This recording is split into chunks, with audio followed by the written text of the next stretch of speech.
Ты заметил, что самый громкий шум твоей жизни у тебя в голове?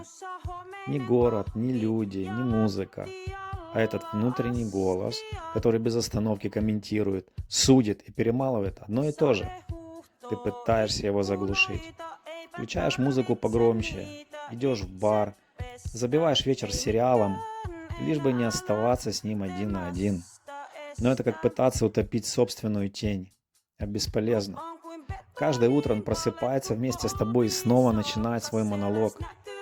Ты боишься тишины, потому что в ней ничего, за что можно спрятаться. В ней ты остаешься один на один с тем, от чего бежишь, с пустотой, с вопросами, на которых нет ответа, с тем парнем из зеркала, с которым давно пора поговорить, но страшно. Может, хватит бежать?